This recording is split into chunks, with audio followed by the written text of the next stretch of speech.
તો સાબરકાંઠા જિલ્લાના ખેડૂતો માટે ખુશીના સમાચાર। ધરોઈ ડાબા કાંઠાની કેનાલમાં સિંચાઈ માટે પ્રથમ પાણ છોડવામાં આવ્યું।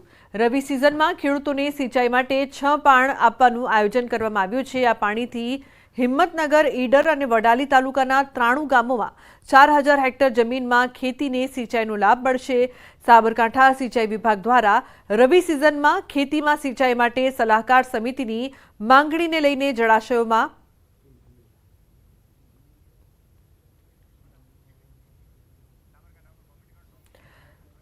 तो साबरकांठाथी महत्वपूर्ण समाचार, खेडूतो माटे खुशीना समाचार। तो धरोई डाबा कांठानी केनालमांथी पाणी छोड़ायुं छे। पाणी वगर पाक सुकाई गयो छे, जेना कारणे खेडूतो चिंतित बन्या छे। तो नसवाडीना खेडूतोनो पाणी माटे पोकार। छोटाउदेपुरना नसवाडी तालुकामां सिंचाईनुं पाणी न मळता खेडूतोनो ऊभो पाक सुकाई गयो। रामपुरी, हरिपुरा विस्तारमां केनालनुं पाणी न मळता खेडूतोने राता पाणीए रोવાનો वारो આવ્યો છે। तो बाजुमां ज ढाळिया केनाल छे, तेम छतां पाणी न मळता खेतरो तरस्या छे। खेडूतोनो आक्षेप छे के छेल्ला 8 वर्षथी आ समस्या छे। नर्मदा निगमे व्यवस्था तो करी छे, पण कोन्ट्रेक्टरोनी मनमानी छे। ढाळिया केनालो बंध करी अने अंडरग्राउंड पाइपलाइन नाखी देवाता खेतरो सुधी पाणी नथी पहोंची रह्युं। खेडूतोने कपास सुकाई जता मुश्केलीमां मुकाया छे। रात दिवसनी मजूरी अने वावेतरनो खर्च पण माथे पड्यो छे। जो कि अनेक रजूआतो छतां अधिकारीओ आंख आड़ा कान करी रह्या छे। ताठे अंडरग्राउंड बनाई छे, ताठे पाणी आवतुं नहीं, बराबर छे। अने जे कोई बी अधिकार आवे उपला ते मारो खेतर आपी देवुं छे टाइम उपर लखीने, बराबर छे। ने सारो पाक केवी रीते पाके ए लोकोने उपर खबर पड़वुं जोईए अने आपवुं ज छे मारे, बराबर छे। कोई बी अधिकारने कहेजो के आवे अनानु खेतर पकवी जो। अधिकारीओने कीधुं तो अधिकारीओ शुं कहे छे के अमे शुं आरा पड़ी जईए खेतरनी अंदर ते तमारा खेतरने पाणी आपीए, आवुं कहे छे। अमारा कपास सुकाई गयो, केवी रीते अमे ए करीए? अमार किलो रुपया के 1 रुपया घर में लीजिए नहीं, किलो नहीं निकळ्यो कपा। अमारे पानी नी जरूर है, अत्यारे तो अमार पानी ना मळे, अमे केवी रीते अमे पाक पानी लीए? कोई नहीं आवतो अधिकारी, कोई पण आया आ केनाल पे जोवा डोकी काढतो नहीं। पानी सोयरू तेदानो कोई मेन साहेब है के कोई भी साहेब के अंडरग्राउंड नाखी आलो तो कोई भी वडेल माणस केनाले जोयो नथी। कपास वावेतर कर्युं तो साहेब, जोमामे वरसाद वेटाळ पड्यो, आटलो आटलो कपा होठो कहेवाय, काढी नाख्यो, शुं करी नવું खेती करी एम करीने। हवे ए पाणी नहीं आवतुं, हवे अमारे बेही रहेवानुं सटा जमीने। अमारा पाणी जोईए, बीजुं कशुं नहीं। कां तो पछी जूनी माइनोर हती ने ए माइनोर अमारे रिपेरिंग जोईए कम्प्लीट। तो साबरकांठा जिल्लाना खेडूतो माटे खुशीना समाचार। धरोई डाबा कांठानी केनालमां सिंचाई माटे प्रथम पाण छोडवामां આવ્યું। रवि सीजनमां खेडूतोने सिंचाई माटे 6 पाण આપવાનું આયોજન કરવામાં આવ્યું છે। આ પાણીથી હિંમતનગર, ઈડર અને વડાલી તાલુકાના 93 ગામોમાં 4000 હેક્ટર જમીનમાં ખેતીને સિંચાઈનો લાભ મળશે। સાબરકાંઠા સિંચાઈ વિભાગ દ્વારા રવિ સિઝનમાં ખેતીમાં સિંચાઈ માટે સલાહકાર સમિતિની માંગણીને લઈને જળાશયોમાંથી સિંચાઈ માટે પાણી આપવાનું આયોજન કરવામાં આવ્યું છે। ત્યારે સાબરકાંઠામાં ધરોઈ જળાશયમાંથી ડાબા કાંઠાની કેનાલમાં 6 પાણ આપવાના આયોજન પૈકી પ્રથમ પાણમાં 50 ક્યુસેક છોડવામાં આવ્યું છે। ક્રમશઃ 350 ક્યુસેક સુધી પાણી છોડાશે। વડાલીના 13, હિંમતનગરના 15, ઈડરના 65 ગામોમાં 4000 હેક્ટર વિસ્તારમાં ખેતીને સિંચાઈનો લાભ મળી રહેશે। ધરોઈ ડાબા કાંઠા કમાન્ડ વિસ્તારમાં રવિ સિઝન માટે આજરોજ 6 પાણ પૈકીમાંથી 1 પાણ આજે 50 ક્યુસેક જેટલું છોડવામાં આવેલ છે, જેનાથી જેમાં ખેડૂત ખાતેદારશ્રીઓની માંગણીને ધ્યાને લઈ ક્રમશઃ સદર પાણીમાં 300 થી 350 ક્યુસેક જેટલો પાણીમાં વધારો કરવામાં આવશે। તો સુરતનો રાંદેર સ્થિત વિયરકમ કોઝવે 143 દિવસ બાદ ફરી શરૂ કરવામાં આવ્યો છે। રાંદેર અને સિંગણપુર ડભોલીને જોડતો કોઝવે ખુલ્લો કરતા વાહન ચાલકોને મોટી રાહત મળી છે। ચોમાસાને કારણે કોઝવે બંધ રખાયો હતો। કોઝવેનો લો લેવલ માર્ગ પાણીમાં સંપૂર્ણ રીતે ગરકાવ થઈ ગયો હતો, જેના કારણે આ કોઝવેને બંધ કરી દેવાયો હતો। હવે કોઝવેને પુનઃ શરૂ કરવામાં આવતા વાહન ચાલકોને મોટી રાહત થઈ છે।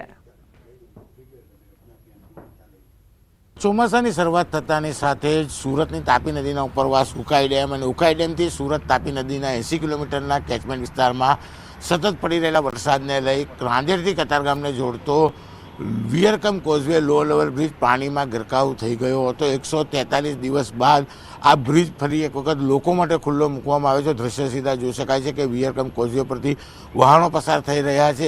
રાંદેરથી કતારગામને કતારગામથી રાંદેરને જોડતો આ લો લેવલ બ્રિજ બંધ હોવાને લઈને લોકોને કહી શકાય 5 થી 7 કિલોમીટર ફરીને જવું પડતું હતું. તે ફરવાનું આજથી બંધ થઈ ગયું છે અને ગઈકાલે મોડી સાંજથી આ લો લેવલ બ્રિજ ખુલ્લો મુકાતા વાહન વ્યવહારોમાં ખુશીનો માહોલ જોવા મળી રહ્યો છે. કેમેરામેન ભરત બ્રહ્મભટ્ટ સાથે કીર્તેશ પટેલ, ન્યૂઝ 18 ગુજરાતી, સુરત. તો આણંદ પાલિકા તંત્રની ઘોર બેદરકારી સામે આવી છે. શહેરમાં 1 વર્ષ અગાઉ ખોદેલા રોડ રસ્તાઓનું સમારકામ ન કરાતા સ્થાનિકો પરેશાન થઈ રહ્યા છે. વોર્ડ નંબર 3માં નળ સે જળ તક યોજના અંતર્ગત પાણીની પાઇપલાઇન નાખવાનો પ્રારંભ પાલિકા તંત્રએ કર્યો હતો, જેને લઈને સરદારબાદ ચોકી, રોયલ પ્લાઝા અને પાણીની ટાંકી વિસ્તાર સહિતના રસ્તાઓ ખોદવામાં આવ્યા હતા. પરંતુ 1 વર્ષ વીતવા છતાં આ રસ્તાઓનું સમારકામ હજી સુધી ન કરાતા સ્થાનિકો મુશ્કેલીમાં મુકાયા છે.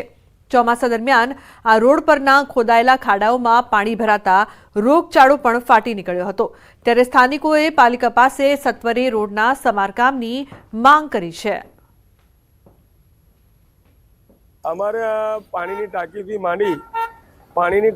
માંડી અને સરદારબાગ ચોકી સુધીનો જે ગઈ સાલ નગરપાલિકાએ નળ સે જળ યોજના કરી હતી તેની જે પાઇપલાઇનો ખોદી કાઢી અને એના પછી ખૂબ જ પાણી ખાબોચિયા કિચડ ભરાયું અને એને અત્યાર સુધી ભયંકર રોગચાળો ફાટી નીકળ્યો હતો. રોડ ખોદ્યા બાદ તંત્રએ કોઈપણ જાતની તસ્દી લીધી નથી. તેના કારણે ખૂબ જ મોટા ખાડા પડી ગયા હતા. તેની ઉપર રોડનું કોઈ પણ પ્રકારનું પેચવર્ક કરવામાં આવ્યું નથી, જેના કારણે ચોમાસાની અંદર પણ ખૂબ જ કિચડ અને મચ્છરો થવાથી માંદગી પણ ખૂબ પ્રમાણમાં ફેલાઈ હતી.